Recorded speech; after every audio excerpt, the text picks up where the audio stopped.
Bien-aimés dans le Seigneur, chers frères et sœurs en Christ, en ce quatrième dimanche après Pâques, c'est dans l'amour et dans la joie de notre Seigneur que nous vous saluons ce matin.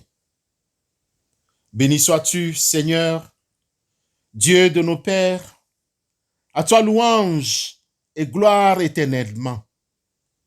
Du levant au couchant du soleil, loué soit le nom du Seigneur. Alléluia.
Prions Dieu.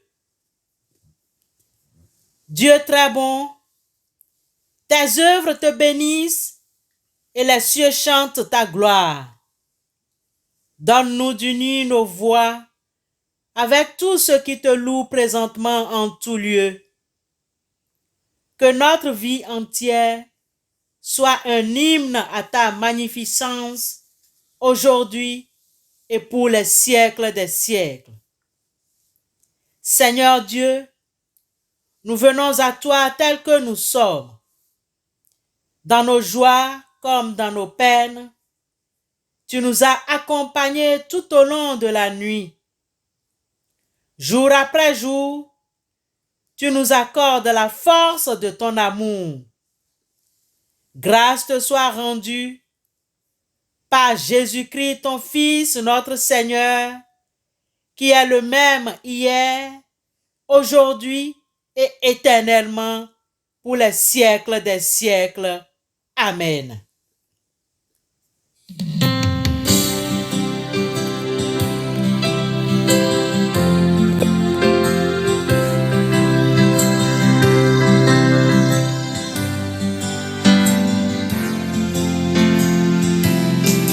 J'aime mieux avoir Christ que l'or fabuleux. J'aime mieux avoir Christ qu'un palais somptueux. J'aime mieux avoir Christ que la renommée. J'aime mieux qu'il me guide par sa main percée que d'être un grand roi vêtu de fin lin, mais le cœur désert sans lui. J'aime mieux avoir Christ que les plus grands biens que le monde offre aujourd'hui. Bien-aimés dans le Seigneur, confessons nos péchés. Il nous est demandé de chanter au Seigneur un cantique nouveau, car il a fait des merveilles. À partir de cette loi, il nous arrive dans notre vie, nous n'avons toujours pas à cœur de chanter et nous nous demandons où sont-elles les merveilles de Dieu? En silence, implorons la miséricorde de Dieu. Ouvrons-nous à son souffle. Que Dieu Tout-Puissant nous fasse miséricorde et qu'il pardonne nos péchés et nous conduise à la vie éternelle. Amen. Bien-aimés, le Seigneur a dit, « Je ne mettrai jamais dehors celui qui vient à moi. » C'est pourquoi, dans cette grâce, écoutons la déclaration du pardon. Dieu nous pardonne en Jésus-Christ. Il entend les cris de son peuple. Il nous offre son esprit, gage de son amour. Celui qui met sa confiance en Dieu et trouve sa joie en Jésus-Christ est sauvé. Amen. C'est pourquoi dans sa grâce, Jésus m'a tant aimé. Pourquoi par son sang il efface ma dette et mon péché. Mais je sais tout, et j'ai la vie, il m'a sauvé par son amour, et gardé par sa mélancolie, j'attends l'heure de son retour. Bien-aimés dans le Seigneur, chers frères et sœurs en Christ, le texte qui nous est proposé ce matin est tiré de l'Évangile de Jésus-Christ selon Luc, chapitre 16, versets 19 à 31. Luc, chapitre 16, versets 19 à 31. Là, il est écrit: Il y avait un homme riche qui était vêtu de pourpre et de fin lin et qui chaque jour menait joyeuse et brillante vie. Un pauvre nommé Lazare était couché à sa porte couvert d'ulcères et désireux de se rassasier des miettes qui tombaient de la table du riche, et même les chiens venaient encore lécher ses ulcères. Le pauvre mourut et fut porté par les anges dans le sein d'Abraham. Le riche mourut aussi et il fut enseveli. Dans le séjour des morts, il leva les yeux et tandis qu'il était en proie au tourment, il vit de loin Abraham et Lazare dans son sein. Il s'écria: Père Abraham, aie pitié de moi et envoie Lazare pour qu'il trempe le bout de son doigt dans l'eau et me rafraîchisse la langue, car je souffre cruellement dans cette flamme. Abraham répondit: Mon enfant, souviens-toi que tu as reçu tes biens pendant ta vie et que Lazare a eu les maux pendant la sienne. Maintenant, il est ici consolé et toi tu souffres. D'ailleurs, il y a entre nous et vous un grand abîme, afin que ceux qui voudraient passer d'ici vers vous ou de là vers nous ne puissent le faire. Le riche dit: Je te prie donc, Père Abraham, d'envoyer Lazare dans la maison de mon père, car j'ai 5 frères. C'est pour qu'il leur atteste ces choses, afin qu'ils ne viennent pas aussi dans ce lieu de tourment. Abraham répondit: Ils ont Moïse et les prophètes, qu'ils les écoutent. Et il dit: Non, Père Abraham, mais si quelqu'un des morts va vers eux, ils se repentiront. Et Abraham lui dit, s'ils n'écoutent pas Moïse et les prophètes, ils ne se laisseront pas persuader quand même quelqu'un des morts ressusciterait. L'herbe sèche, la fleur tombe, mais la parole de Dieu subsiste éternellement. Amen.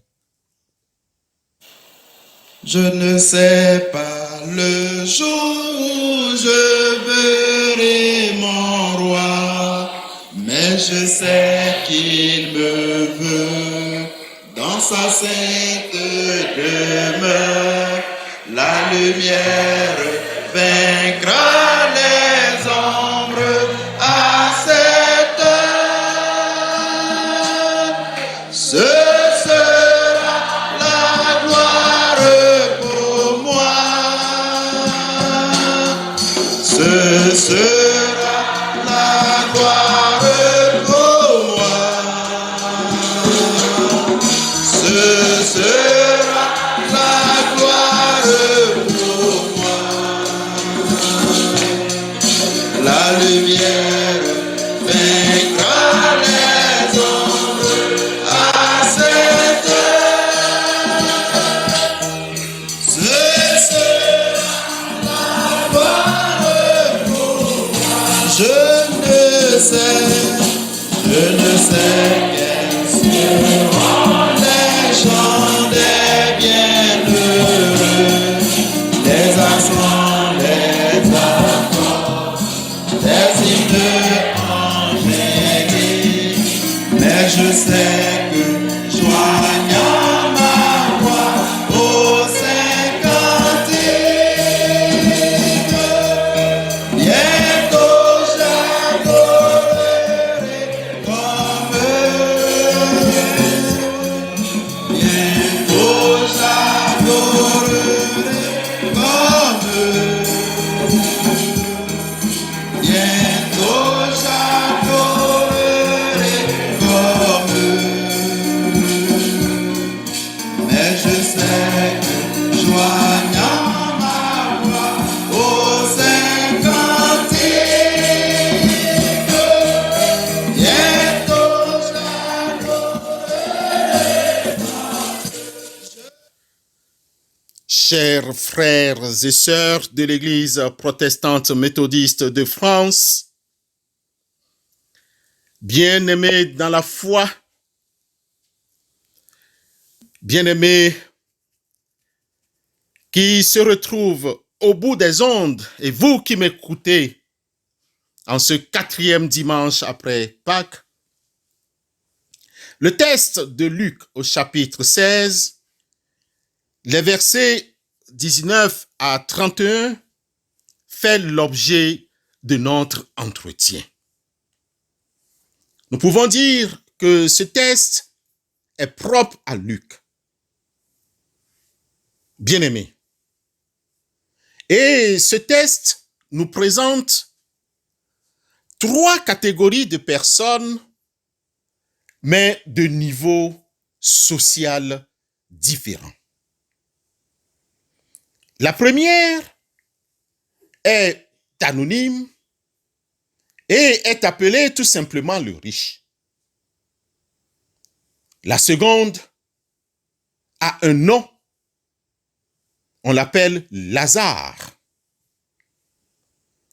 Et ce nom Lazare signifie Dieu a secouru ou bien Dieu est mon aide.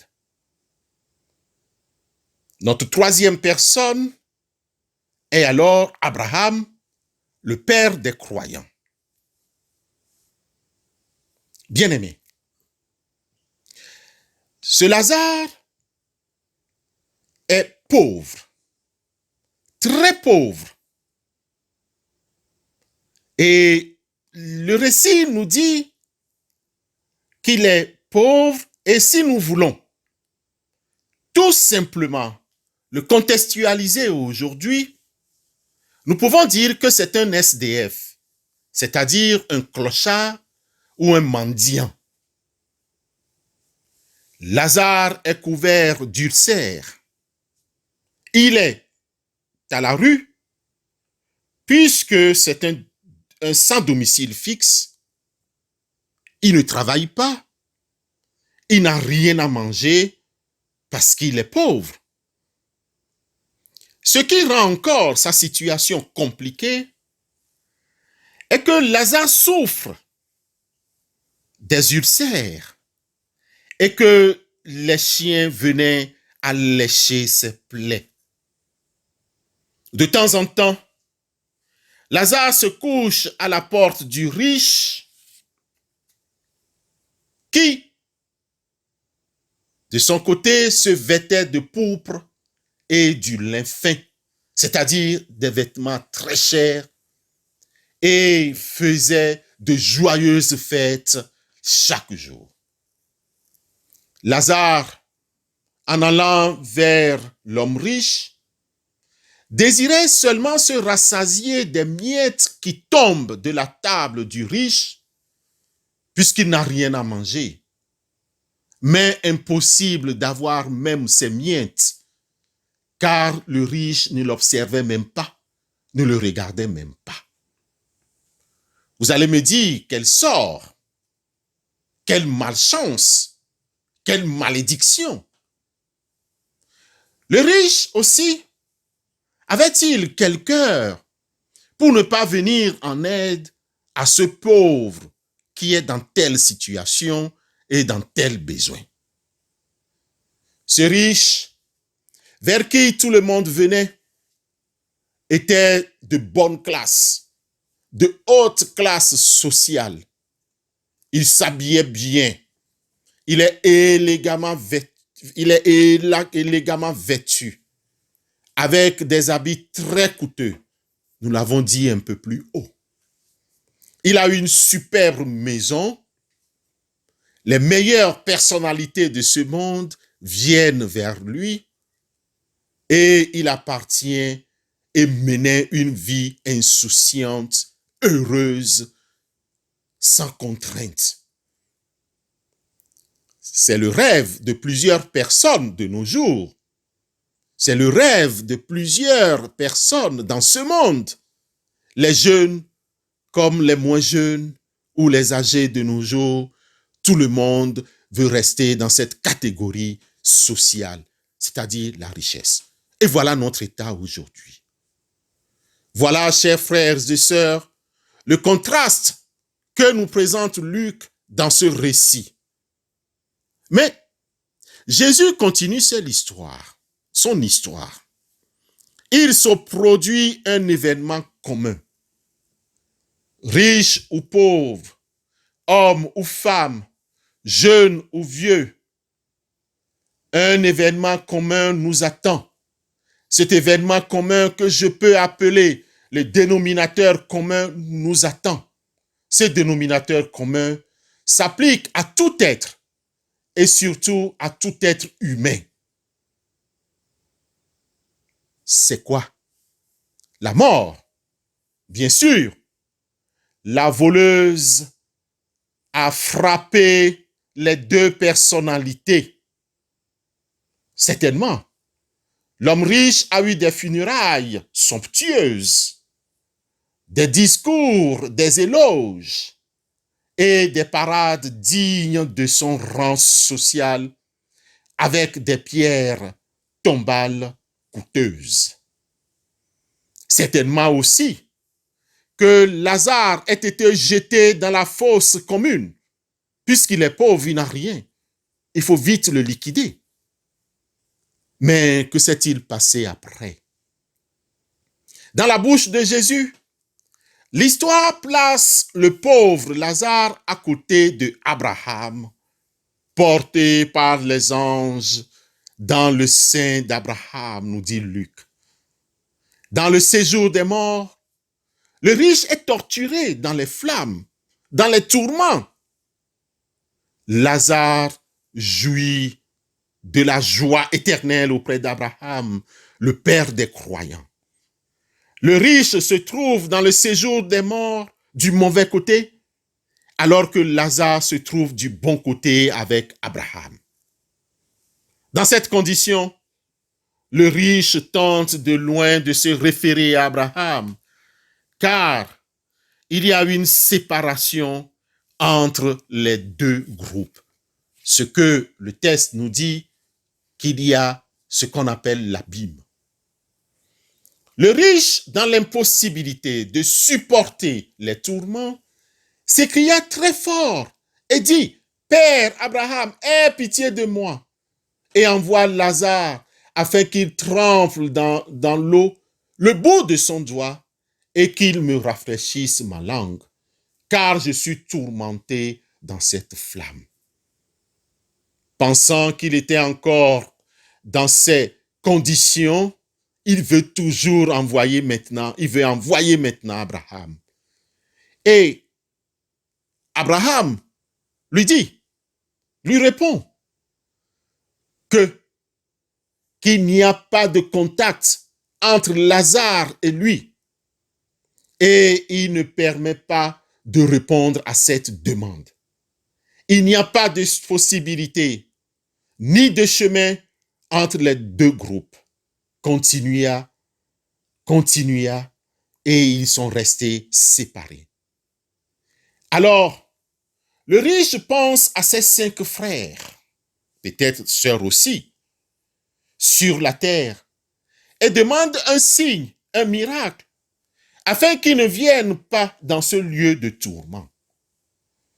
Le riche a reçu un refus catégorique de la part d'Abraham, car, dit-il, il y a Moïse, c'est-à-dire la loi, et les prophètes, c'est-à-dire la parole de Dieu, les hommes et les femmes de Dieu, qui prêchent déjà cette parole à ses frères et sœurs. Et Abraham lui demande tout simplement qu'il les écoute. Bien-aimés dans le Seigneur, nous devons comprendre ici la signification de cette histoire. Quelles leçons pouvons-nous tirer de cette histoire appelée l'histoire du riche et du pauvre Lazare? Plusieurs pensent que si le riche est torturé dans les flammes, c'est parce qu'il a été avare. Ça, c'est une interprétation, certes. Mais ce qu'il faut comprendre, c'est que le riche n'a pas su observer la loi. Le riche n'a pas su assister son prochain Lazare. Le riche a méprisé son prochain bien-aimé. C'est comme ça qu'il y a tant de mépris entre nous les chrétiens. C'est comme ça qu'il y a tant de mépris dans le monde. Il y a tant de rejets, il y a tant de stéréotypes, il y a tant de gens qui sont laissés pour compte. On te méprise, on ne te salue même pas parce que toi tu es qui pour s'égaler à moi? Le moi domine. Tu n'as pas la même valeur que moi, par exemple. Dans nos communautés, on met 2 groupes, la place des riches, la place des pauvres. On regarde la manière dont tu t'es habillé, quelle cravate tu as portée, quel foulard tu as porté, quelle pagne ou tissu tu portes. Ce qui est dommage, c'est qu'il y a même des chrétiens qui confessionnent de chaises bourrées, bien propres, et qu'ils déposent dans les temples. Et personne n'a le droit de s'asseoir sur ce siège, même s'il n'est pas venu à l'église ou bien au culte, à l'adoration ce jour-là. Il y a même dans nos églises des sièges bien bourrés, bien hauts. Et on dit que ça, c'est pour tel bishop, c'est pour tel président d'église, c'est pour ceci. Vous n'avez pas droit de vous asseoir là-bas si vous venez. Aujourd'hui, on constate qu'il y a de mépris un peu partout, de rejet un peu partout. Bien-aimés, il est temps pour que nous sachions accueillir les autres. Oui, accueillir ce pauvre qui est plein d'ulcères dans la maison si luxueuse, si chic, il viendra salir. Ne pensez pas un instant, c'est non. il faut le classer à côté, ou bien quelque part dans le gazon, ou bien dehors. Riche, quel traitement donnes-tu à tes employés? Directeur de société, chef d'entreprise, quel traitement donnes-tu à tes collaborateurs? Riche, quelle assistance donnes-tu à tes ouvriers? Le mépris, l'ignorance de l'autre, la non-assistance de l'autre, le rejet du prochain, l'égoïsme et l'orgueil de ce monde. Bien-aimé, le riche n'est pas puni ou n'a pas subi, j'allais dire, les tourmentes parce qu'il est riche. Et le pauvre récompensé parce qu'il est pauvre. Non. Jésus met un accent particulier sur l'irréligieux et l'égoïsme de ce monde. Et Jésus est en train de récompenser ici l'humilité, la piété et la confiance en Dieu. D'ailleurs, le prénom Lazare signifie Dieu est venu en aide. Et ce prénom en dit long. À partir de ce texte, toute la vie du croyant que nous sommes est éclairée. Comment dépensons-nous nos richesses? Comment utilisons-nous nos dons? Parce que quand on parle de riches ou de richesse, ce n'est pas seulement la richesse matérielle dont on parle ici. Nous sommes riches aussi quelque part. Nous avons aussi des dons, nous avons des qualités. Comment aussi œuvrons-nous pour ça? J'aimerais nous dire que la mort qui totalise toutes les fidélités d'une existence, fixe aussi l'homme définitivement dans ses options. C'est donc ici qu'il faut se convertir. C'est avant notre mort qu'il faut se convertir. Il faut faire ses choix et ouvrir les yeux et les oreilles pour comprendre, pratiquer la loi, c'est-à-dire les commandements divins, ce qu'on appelle ici Moïse, et la prophétie, c'est-à-dire la parole. Les hommes et les femmes de Dieu continuent de nous parler. Nous devons écouter pour pouvoir améliorer notre vie après la vie. Après la mort, c'est la résurrection et le jugement. Et tu n'auras plus le temps de se convertir dans le séjour.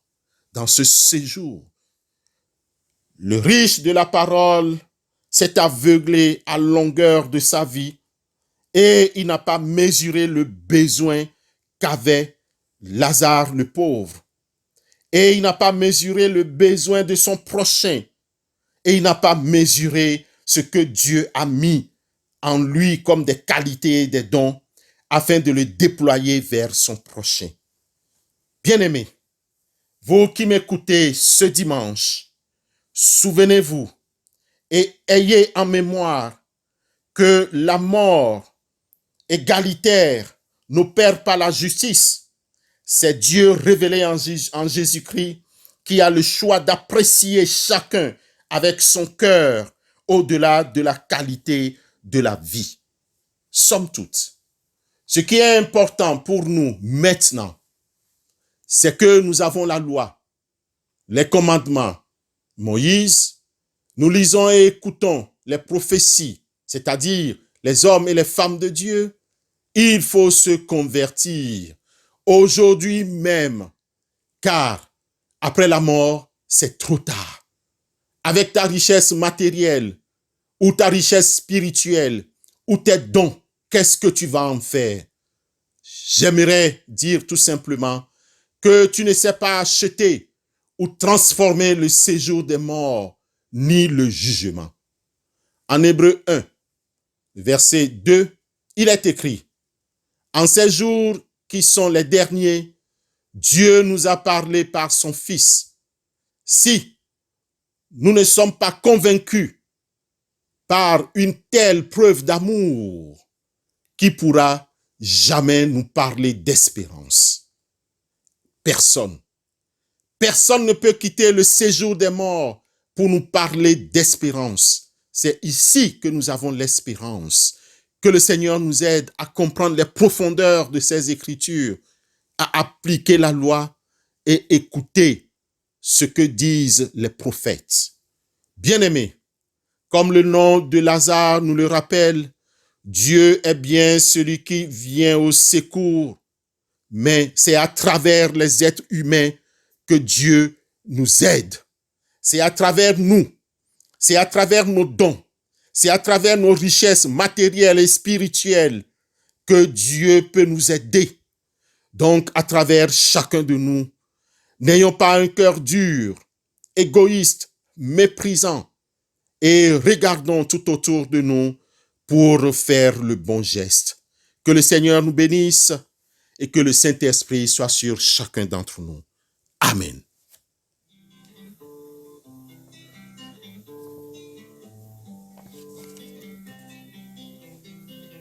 Nous allons tout joyeux au pays de la vie, au pays, au royaume d'amour. Vous qui marchez encore sans Dieu dans la folie, vous dites, voulez-vous y venir dès ce jour?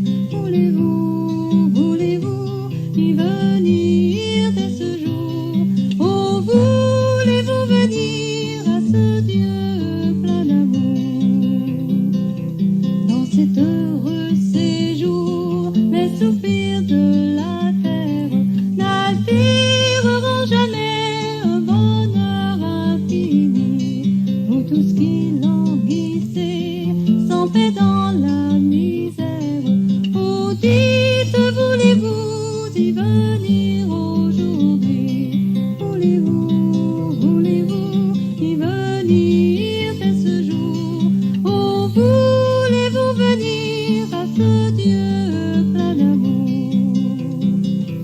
N'a plus de pauvreté, mais pour tous la richesse, l'héritage de gloire avec le Dieu d'amour. Jamais plus de péché, jamais plus de tristesse. Oh, dites, voulez-vous y venir dès ce jour? Voulez-vous y venir dès ce jour? Oh, voulez-vous venir à ce Dieu plein d'amour? Venez pauvres pécheurs, le Seigneur vous appelle. Pourquoi dire demain quand Dieu dit aujourd'hui? Le bonheur ici-bas et la vie éternelle, voilà ce qu'il promet à ceux qui vont à lui. Voulez-vous y venir dès ce jour? Oh, voulez-vous venir à ce Dieu plein d'amour?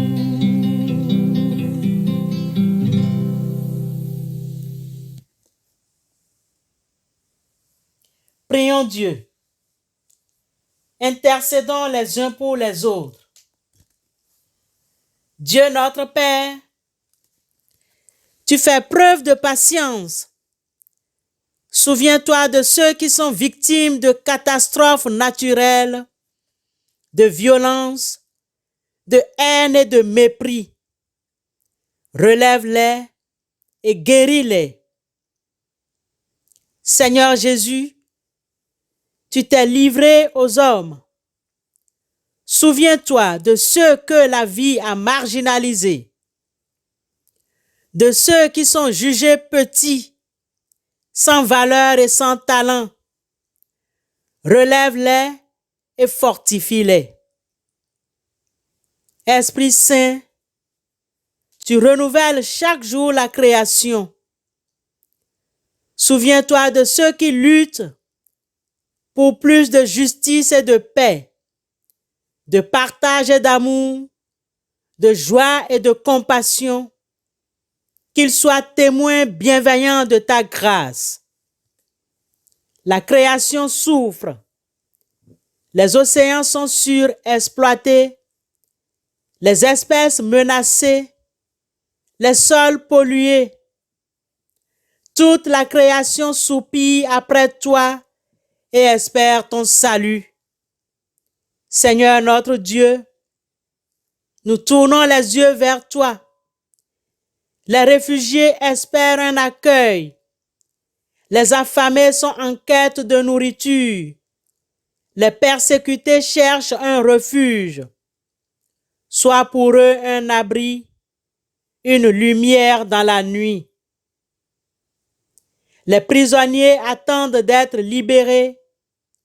Les endeuillés espèrent être consolés. Les abandonnés désirent être reconnus. Sois pour eux espérance et réconfort. Que les puissants de ce monde sachent donner sans reprendre, dépasser les frontières sans les fermer, respecter les droits sans les bafouer. Transforme leur cœur de pierre en cœur de chair. Seigneur Dieu, tu es notre joie et notre espérance. Nous te prions. Fais jaillir la vérité au cœur des mensonges de notre monde. Accorde-nous ta paix lorsque la haine et la violence nous laminent. Offre-nous ton salut au cœur des tempêtes de notre temps. Éveille-nous à la confiance lorsque les peurs et les angoisses nous tenaillent. Sois avec nous lorsque la souffrance nous éprouve. Par Jésus-Christ, ton Fils, notre Seigneur, qui vit et qui règne avec toi et le Saint-Esprit, un seul Dieu, pour les siècles des siècles. Amen. Notre Père, qui es aux cieux, que ton nom soit sanctifié, que ton règne vienne, que ta volonté soit faite sur la terre comme au ciel. Donne-nous aujourd'hui notre pain de ce jour. Pardonne-nous nos offenses, comme nous pardonnons aussi à ceux qui nous ont offensés. Ne nous soumets pas à la tentation, mais délivre-nous du mal, car c'est à toi qu'appartiennent le règne, la puissance et la gloire au siècle des siècles. Amen.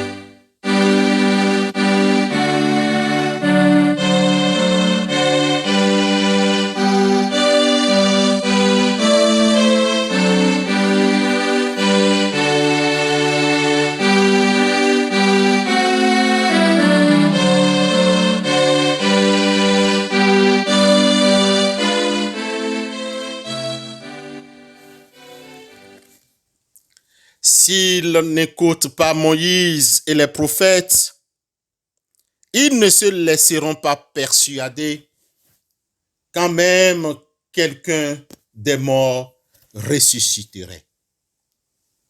Bien-aimés, recevons la bénédiction de la part du Seigneur. Que le Dieu de l'espérance vous remplisse de joie et de paix dans la foi, pour que nous débordions d'espérance par la puissance du Saint-Esprit. Il vous bénit, celui qui est Père, Fils et Saint-Esprit. Allez dans la joie et dans la paix du Seigneur Jésus-Christ. Bon dimanche et bonne semaine à vous tous.